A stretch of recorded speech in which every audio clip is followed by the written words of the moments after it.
In this video, I'm going to show you how to shoot super high quality 360 photos with almost any camera using a panoramic head. Traditionally, taking 360 photos with a panoramic head has been for experts and specialists. But in this video, I'm going to show you how to do it from start to finish. Then I'll show you the shooting process and I'll walk you through how to put the photos together into a fully spherical 360 photo.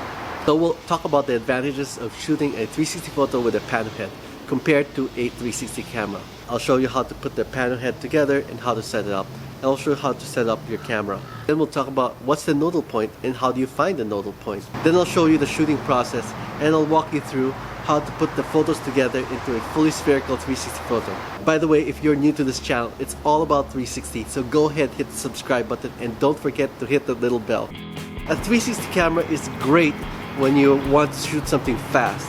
So it's ideal for casual situations like, let's say, events or birthdays. You know, you want to take a photo. A 360 camera is perfect for that. It's also perfect for 360 videos, but sometimes it's better to shoot with a DSLR. So let's talk about some of the advantages of shooting with the pano head and DSLR as opposed to a 360 camera. Here are 6 advantages. So number 1 is detail.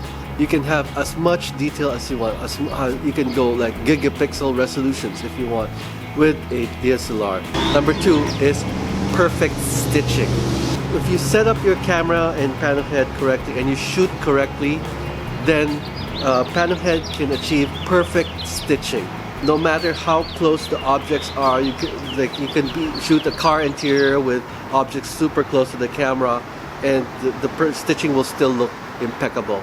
3 is image quality. Sometimes the final resolution from a pano head shot doesn't have super high resolution, and there are some 360 cameras that have similar resolution, but the image quality that you're going to get from the pano head in that case will still be higher.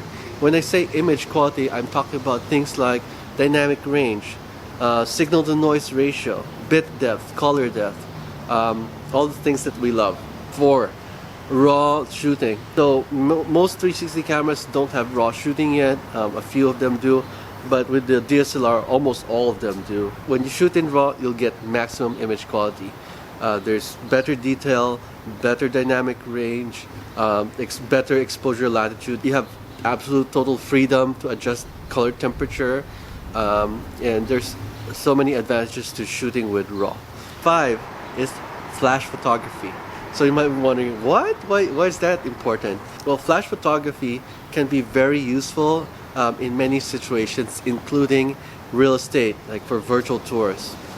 If you see those shots where there's like a really beautifully exposed window outside, and then at the same time the interiors are bright, and you're wondering how the real estate photographer did that, then one way to do that is with flash. So as of May 2018, there are no 360 cameras that can shoot with flash yet. So if you want to shoot with flash, the only option is to do it with a pano head and a interchangeable lens camera, or even a point and shoot that can control flash. Number 6 is cost. Because chances are you already have a good quality camera, a non-360 camera, and you can use that with the pano head to take a fully spherical 360 photo. You don't need a fisheye, and all you need to do is to get a pano head and stitching software, and you'll get a very high quality 360 photo. So let's talk about choice of lenses.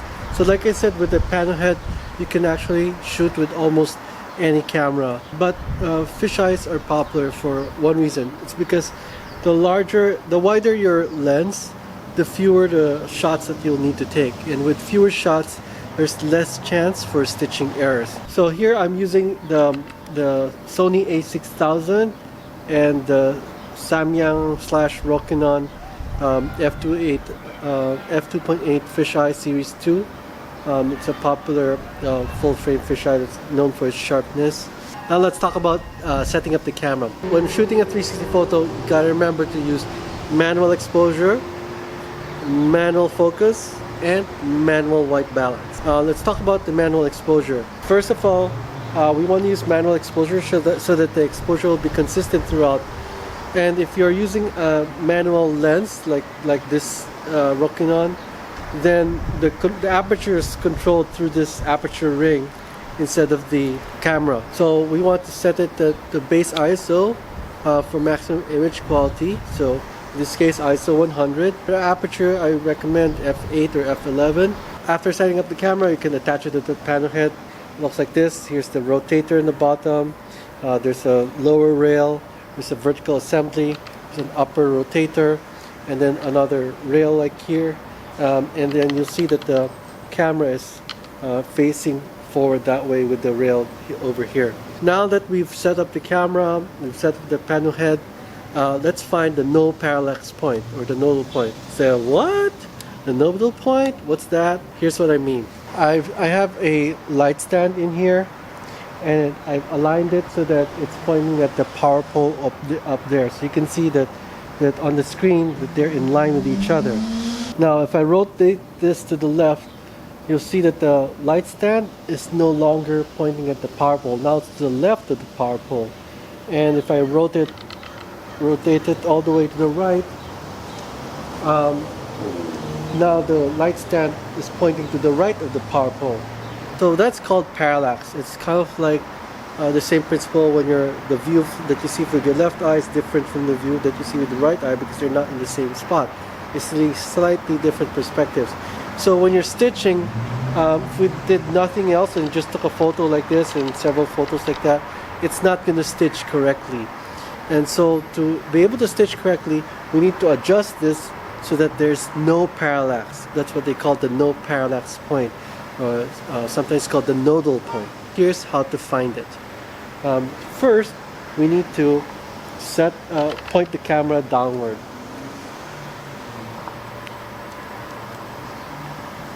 So here, I hope you can see this. If your camera has a grid overlay, the most useful one is the one where it's kind of like well, there's a cross in the middle or an X in the middle, and that will help you aim it. So we're going to move this. We're going to adjust the position of the vertical assembly on the lower rail, and we're going to move it forward or backward until the middle of the panel head is in the middle of the frame. So hang on. Alright, so that looks like a good spot. So now that we've found this position, I can mark it. If you're using a Nodal Ninja, there's this like marker that you can slide to the correct position and then tighten it so that next time you know where's the correct position. Next, we're going to have the camera aiming forward. We'll need two targets. The first, a distant target that's thin, like that power pole, or even further away than that if you have one near your neighborhood. And second, we'll need a near target that's also thin, like this light stand. So the near target has to be shorter than the farther one so that it's easier to see. Align it so that the light stand is right in between the distant target and the camera. So like here, you can see that the light stand is pointing at the power pole. Now that it's facing forward, we rotate it as much to the left while keeping both targets still within the frame, like now. And you can see that the light stand is no longer pointing at the pole. So to fix that, what we're going to do is adjust the position of the camera on the top rail. We're going to move it forward or backward until the light stand is pointing at the power pole. Hang on, let me see.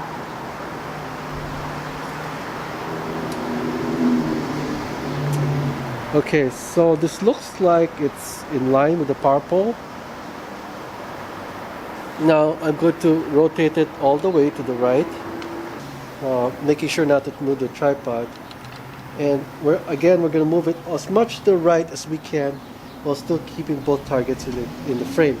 So here we see that we're going to check to make sure that the light stand is still pointing at the power pole, and that looks like that's the case right now. So that means that we've found the no parallax point. If it doesn't point, then you'll have to adjust it again and go back to the left side.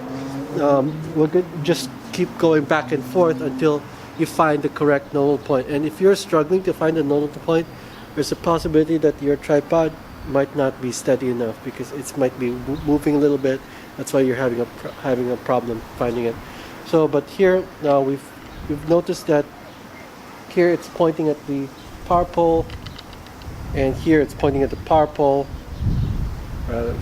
Here it's pointing at the power pole, and that means we've done our job. We've found the nodal point. Now that we've found the nodal point, it's time to shoot the 360 photo. I want to take it from somewhere here. So wait a minute, I just moved the camera. Does that mean we're gonna have to look for the nodal point all over again? No, and that's the beauty of it. You could move it anywhere. You could rotate this this way, any way. You could rotate this any way you want, and it will still be at the no parallax point or the nodal point. That's the beauty and utility of a panohead. Now let's take the 360 photo. If we're just using a circular fisheye, then we only need 3 shots, but better to do it with 4. So you do it at like 90-degree angles, 0, 90, 180, and 270. So in this case, we're shooting with a rectilinear fisheye, so it's going to take 8 shots. So that means 6 horizontal, 1 zenith, and at least 1 nadir, preferably 2. I'm going to set this to 0, and we'll start shooting.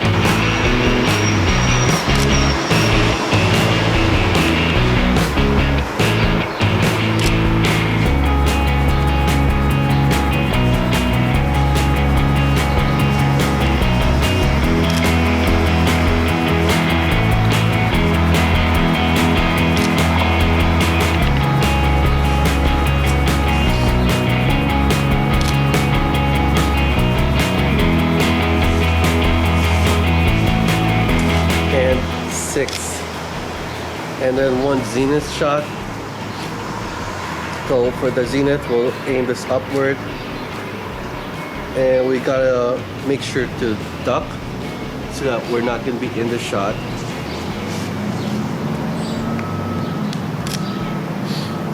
And for the nadir, I'm gonna point it downward. For the nadir, I have to move away. And it's if you want to make sure that you're not in the shot, I try to move away from on the short side, so on this side.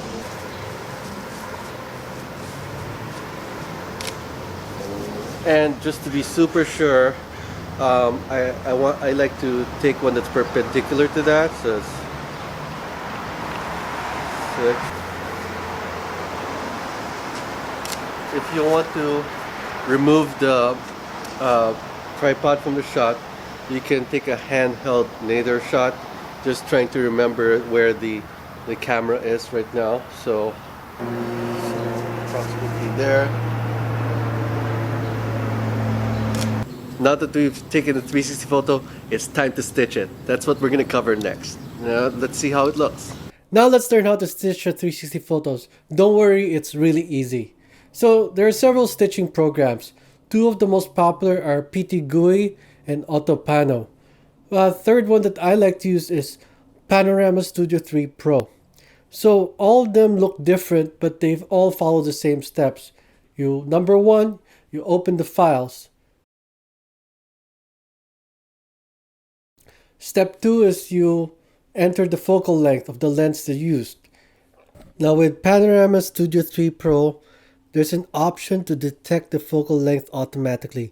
Give that a try first before putting in the estimated focal length. And in advanced settings, select very high quality. Step 3, you click on Align to generate a preview.